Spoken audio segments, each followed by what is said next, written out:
What's up, everyone? So I haven't recorded a video for, again, a long time, and I'm just gonna do a little short video on Stoicism, which is a book that I wanted to read.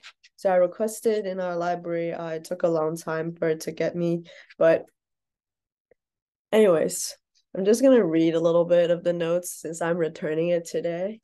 Let's go. Okay, so on the first page in prologue, right, it's talking about three great Roman Stoics, Seneca, Epictetus, and Marcus Aurelius. All right, so those three ancient folks, I don't know any of them, and Marcus Aurelius, based on the later descriptions, he is a fatalistic Stoic, so he's sort of on an extreme. And on page 45, yeah, Marcus appears much clearer in his own view. Universal nature's impulse was to create an orderly. Okay, this is a brilliant quote. Universal nature's impulse was to create an orderly world. It follows that everything now happening must follow a logical sequence. If it were not so, the prime purpose towards which the impulses of the world reason are directed would be an irrational one. Remembrance of this will help you face many things more calmly. So what Marcus Aurelius is saying is that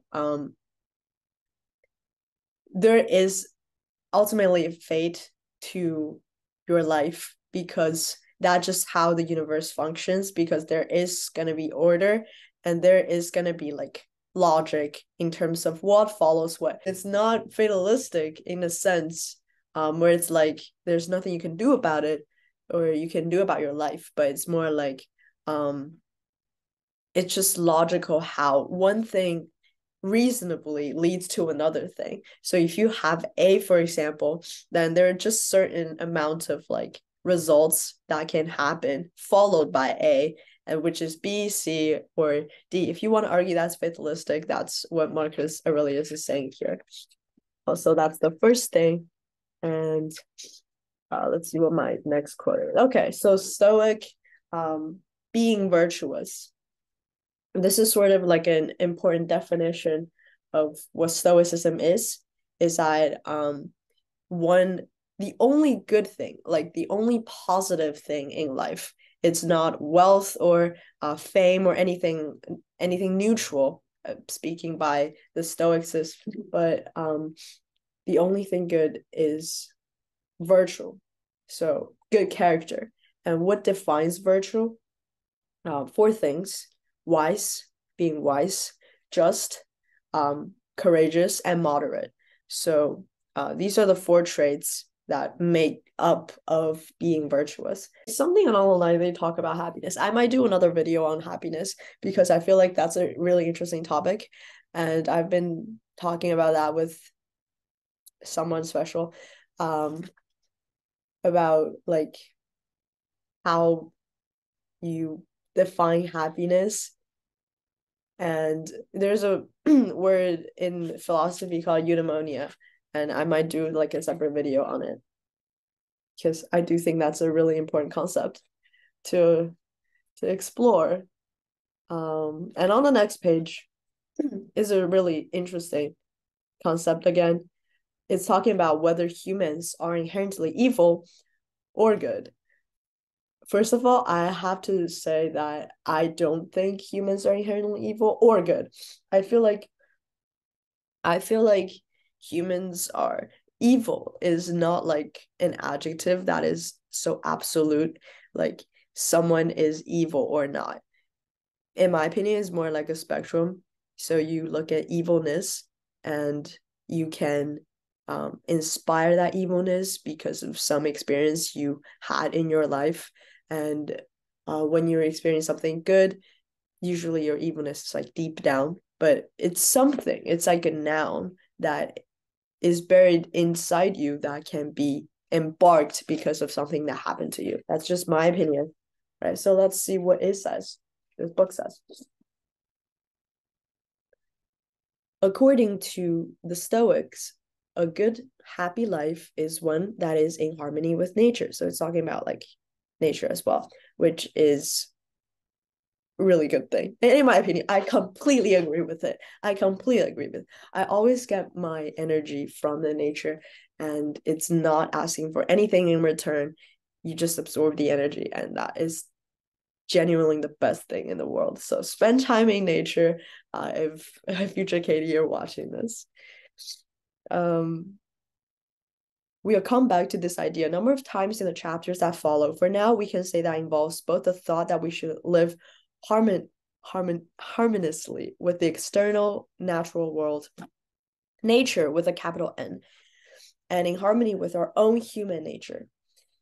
These days, we are often encouraged to think that people are by nature selfish and competitive, always out of their own for their own advantage. The Stoics have a quite different, more optimistic view about human nature. Okay, this is the good part. Left to their own devices, the Stoics think that humans will naturally mature into rational, virtuous adults. Yes, yes. We are by nature reasonable and decent social animals. Yes, thank you. Of course, many things can interrupt and interfere with that process of that development. And when we do find ourselves living a life out of the sync with our deepest natural inclinations, when this happens, we become unhappy. This is such a brilliant quote. This is such a brilliant quote. Humans are natural.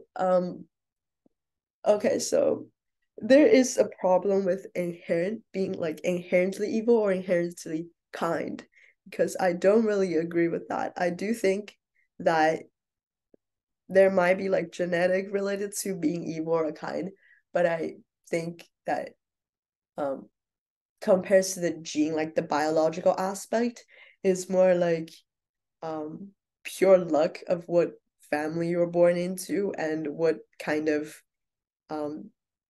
preliminary background you're raised in.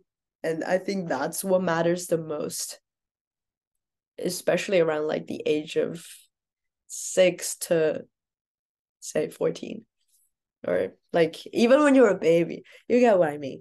So yeah, anyways, I just think this is such a brilliant quote. It's connecting nature with a capital N, which is like the world. Oh, look at the trees. Sorry about yeah, so this is my okay, I don't think you can see it.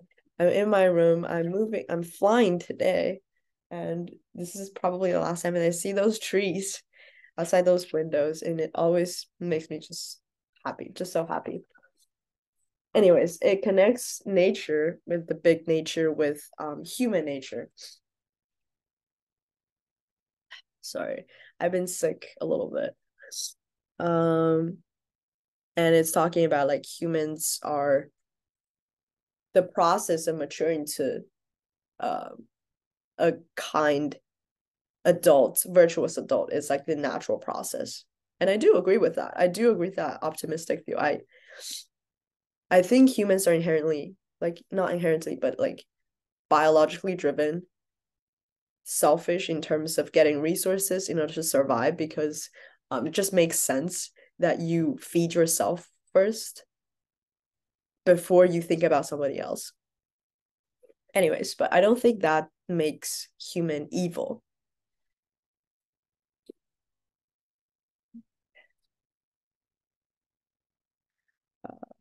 All right. So next, okay. Again, I love this title. It says, "What do you control?" And oh, I haven't revisited the book in a while. I actually read this like a month ago. So I just want to kind of make a video on this book itself before I return this, because this is such a brilliant book, and I just love Stoicism so much. It's probably like the philosophical branch that I agree with the most, other than existentialism. I don't necessarily believe with others, but Stoicism, well, we can show the judgments, impulses, and desires we can really control. Okay, so I'm gonna read this. This is from Epictetus, and it's saying something blunt, like the things we can control is our judgments, our impulses. So basically what we think and what we believe uh, about us, our desires. Okay, that's interesting. Pretty much everything else is Epictetus suggests, ultimately out of our control, including our own bodies, our material possessions, so physical versus what's happening in your mind. He goes on to say that much of human unhappiness is simply due to the misclassification, the product of thinking that we have control over certain things when we are in fact don't.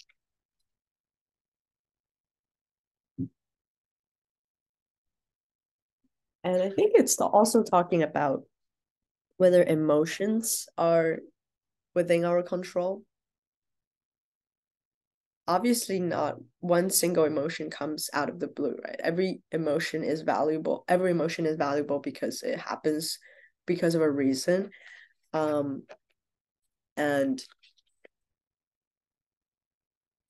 so I don't know. Emotion, we'll see. I think it talks about emotions more in chapter 4, but it's still something that I haven't decided yet, which is fine. Shoot, I don't know what my neighbor is doing. I think they're moving or something. Did you hear that loud thump? Like, all right, so Seneca, what did I write here? Okay, so anger. Just simple thing here. I'm just gonna state it. The anger without destruction is not anger. So what he's saying, or yeah, Seneca is a dude, right? So if you're angry, that means you've already made some sort of destruction, or you've destroyed something, or at least just tangible harm to your surroundings, and that classifies hunger as sorry, hunger. I haven't eaten anything. Anger. And all right, so a quote here is fear involves flight and anger involves assault. So anger without any tangible action is not anger, is ultimately what Seneca is saying here, which is interesting. Um and another thing is that when something say points out a fault to you, or saying something negative about you, you are the one to sort of put that judgments or determine how you are, how you take that assault or take that negative comment, I guess. So if that critique is correct, the book is saying, then congratulations, you have something to work on for your lives, right? You know what you can improve on. And if it's not true, then it's obviously their problem, and you should feel sorry for them to believing something that is not true. And I think that's an interesting point. But then I thought about how about they point out something that is factual, and um so it's not the second circumstance, but you can't really do anything about it. It's like not something you can do about your life, because there are just certain things out of our control, like our bodies, our material bodies. For example, if someone points out the fact that I'm short, how can I do about that? That is factual, that is true, but I can't really do about it. So that just, I guess that just really up to me how I take that comment. And I mean, obviously for me, I don't really mind, because I don't mind being short at all. But just if there's something that is true and there's nothing you can do about it, that doesn't really apply to the case that the book is talking about, because you're gonna be offended or even harmed by that comment, because there's, you deeply down, there's nothing you can do about it, because there's so many things that we're just born with, right? Anyway, that's just a flaw that I saw in the argument. Okay, moving on to, I really want to take I really want to go. Okay, I think I'm gonna finish this and I'm gonna call it a day. Oh, there's a really, really beautiful quote. It's saying tiny part of a boundless abyss of time. It's talking about eternity. And also, okay, on nature. Um, Stoics on nature. Right, I marked it like here. Oh, can you see? Can you see? No, I don't think you can see. Yes, yes, yes, yes. Oh, never mind. I draw a little star next to it because just it's really important. Um, a nature, wait, a nature not blind or chaotic. It's really beautiful and inherently beautiful. Nature is inherently beautiful and it's ordered. It's not asking for anything in return. It's just giving that beauty to you, and you can just take it. It's it has it has its own rhythms and patterns, and it's under a pattern paternalistic paternalistic 家长式的 deity. Oh, so okay, right. So it's talking about God is nature is an entity or like an existence and being almost equivalent to God. And it's just something that exists in the world. And oh, it does like sound like an argument in the word in the book that I read, Why Does the World Exist? It's talking about how God and nature really is like really there is a strong unique connection between those two, and maybe they're the same thing, maybe they're like just out there and we don't know who created them, but they're just there, they're just like up there. Okay, so God is basically equivalent to nature, capital N, because they're the same single living organism that encompass all things. I'll just leave that to there because I don't know what else to interpret it. Yeah. And last quote that I'm gonna bring up is, "It is all too easy to live in a perpetual state of distraction."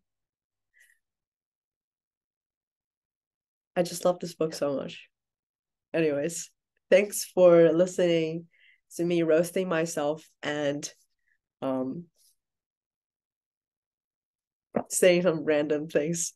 I will see you later. Okay, this is another book that I read.